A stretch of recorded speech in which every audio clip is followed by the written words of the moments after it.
गेल्या काही दिवसांपासून चंद्रपूर महानगरपालिकेमध्ये त्रिशंकू अवस्थेमुळे निर्माण झालेल्या सत्ता नाट्याचा शेवटही नाट्यमयच झाला।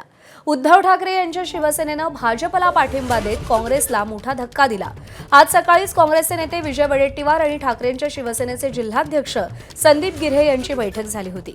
या बैठकीत खटके उडाल्यामुळे संदीप गिऱ्हे रागात बैठकीतून बाहेर पडले होते आणि त्यानंतर काही वेळातच भाजपचे स्थानिक नेते किशोर जोरगेवार यांनी ठाकरेंच्या शिवसेनेनं भाजपला पाठिंबा दिल्याची घोषणा केली। 2019 नंतर भाजप आणि ठाकरेंची शिवसेना पहिल्यांदाच एकत्र आले। भाजप आणि ठाकरेंच्या शिवसेनेमध्ये चंद्रपूर महानगरपालिकेचं महापौरपद 2.25 वर्षांच्या प्रत्येकी 2 टर्ममध्ये वाटून घेण्यासंदर्भात एकमत झालं।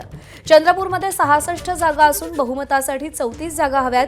भाजपचे 24, ठाकरे सेनेचे 6, 2 अपक्ष असे 32 नगरसेवक आहेत आणि भाजपला आणखी 2 नगरसेवकांच्या पाठिंब्याची गरज आहे। त्यामुळे वंचित बहुजन आघाडीचे 2 नगरसेवक आणि एमआयएमचा 1 नगरसेवक काय भूमिका घेणार याकडे लक्ष लागलंय।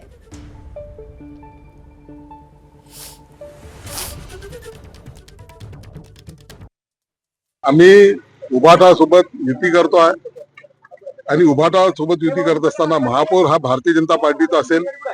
संगीता राजेंद्र खांडेकर या आमच्या ज्यांच्या नावाने काल आम्ही व्हीप काढला गटनेते शेखरजी शेट्टी यांनी, तो त्या महापौराचे उमेदवार असतील आणि बाकीचं जे स्टँडिंगचे वगैरे विषय आहे ते सगळे या ठिकाणी चर्चा करणार।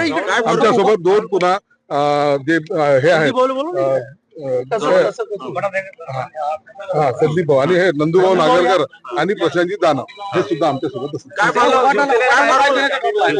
उभाटाचे नंतरचे 1.25 वर्ष उभाटाला राहतील आहे, आताचे 1.25 वर्ष आमच्याकडे। आणि एबीपी माझा, उघडा डोळे बघा नीट।